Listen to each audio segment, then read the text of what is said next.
परमेश्वर का धन्यवाद हो। परमेश्वर ने आज हमें ये सुबह दिखाई है। आइए हम उसका धन्यवाद दें और वचन से कुछ सीखें। हम देखेंगे मत्ती उसका 25 का 14 से लेकर 30 तक। यहाँ पे हम देखते हैं 3 दासों की कहानी।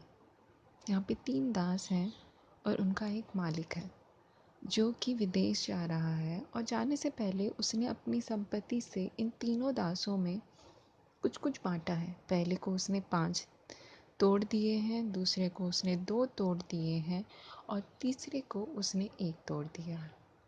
और वो इस तरह से विदेश चला जाता है। कुछ समय बाद जब वो वापस आता है, वो देखता है कि जिसको उसने 5 तोड़ दिए थे उसने मेहनत की है और उसने और 5 तोड़ कमाए हैं। और ये देख के वो मालिक खुश हो जाता है और बोलता है, विश्वास योग्य धन्य दास है तू।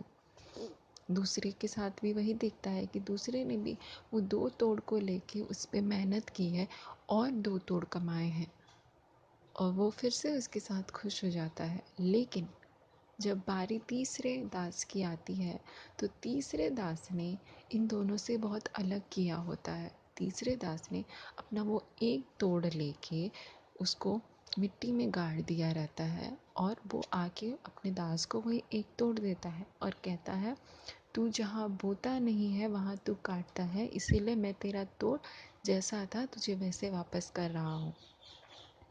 यह देखकर वो मालिक बहुत गुस्सा करता है और इसके विश्वास योग्य ना होने पे उसे बहुत दुख होता है, और उसकी वजह से उन दोनों को वो शाबाशी देता है और ये तीसरे दास को वो सज़ा देता है।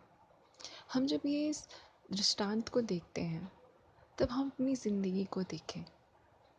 परमेश्वर हमारे मालिक की तरह है। परमेश्वर उस मालिक की तरह है जिसने हमें कुछ दिया है। परमेश्वर ने आज हमारी ज़िंदगी में भी हमको कुछ ना कुछ दिया होगा।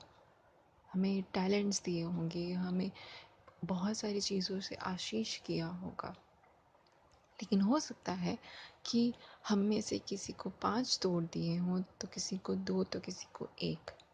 कुछ लोगों को ज़्यादा आशीष मिला हो, कुछ लोगों को कम आशीष मिला हो। लेकिन आज हम अपनी ज़िंदगी के साथ क्या कर रहे हैं? क्या हम अपने आप को दूसरों के साथ कंपेयर कर रहे हैं और सोच रहे हैं कि उसको परमेश्वर ने ज़्यादा दिया, मुझे कम दिया, मैं क्यों मेहनत करूं? या फिर हम ऐसे सोच रहे हैं कि परमेश्वर ने मुझे जो कुछ भी दिया है उस पे मैं मेहनत करूँगा, उस पे मैं काम करूँगा, उससे मैं दुगना कमाऊँगा। वचन में कहता है, जो कम चीज़ों में विश्वास योग्य होंगी उन्हें परमेश्वर ज़्यादा चीज़ें देगा। आज जब हम परमेश्वर ने अगर हमें कम भी दिया है तो हमें उसमें खुद के लिए बुरा नहीं सोचना है। हमें धन्यवाद देना है कि परमेश्वर तूने मेरे को दिया, इसीलिए तेरा धन्यवाद। तू मुझे खाली हाथ भी भेज सकता था, लेकिन तूने मुझे दिया, इसीलिए तेरा धन्यवाद। और उस पे हम काम करें।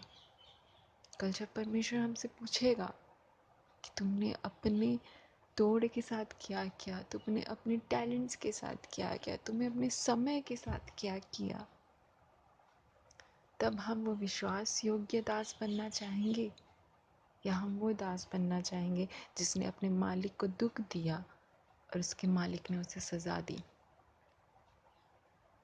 आज हमारे पास समय है, आज हमारे पास टैलेंट्स हैं, आज हमारे पास परमेश्वर के दिया हुआ बहुत कुछ है। आइए सुबह जब हम बैठे हैं, हम सोचें कि हम उसे परमेश्वर के लिए कैसे इस्तेमाल करें। हम अपने समय को परमेश्वर को कैसे दें, हम अपने टैलेंट्स को परमेश्वर को कैसे दें, हम अपने परिवार से परमेश्वर की आराधना कैसे करें। क्योंकि मत्ती उसका 5 का 16 में कहता है कि तुम जो कुछ भी करो वो ऐसे करो कि स्वर्गीय पिता की महिमा हो। वो आप 1 काम करें, वो आप 2 काम करें, वो आप 7 काम करें, 10 काम करें, लेकिन वचन कहता है कि ऐसे करो कि स्वर्गीय पिता की महिमा हो। हमें जो परमेश्वर ने दिया है, हमें उसे दुगना करके कमाना है, हमें उसे इस्तेमाल करना है, हमें उसे गाड़ के रखना नहीं है। आज अगर आपकी ज़िंदगी में ऐसा कुछ है जिसको आपने छुपा लिया है, जिस पे आपने मिट्टी दे रखी है, उसे आज निकालिए और बोलिए परमेश्वर, आज से इस टैलेंट को, आज से इस समय को, आज से मेरे परिवार को, आज से मेरी इस चीज़ को मैं आपके लिए इस्तेमाल करूँगा। आपने मुझे दिया है और मैं ये आपके लिए इस्तेमाल करूँगा। प्रार्थना करेंगे कि हम जो कुछ भी करते हैं उससे हमारे स्वर्गीय पिता की महिमा हो, ताकि हमारे अच्छे कामों को देखकर लोग परमेश्वर की आराधना, परमेश्वर की महिमा करें।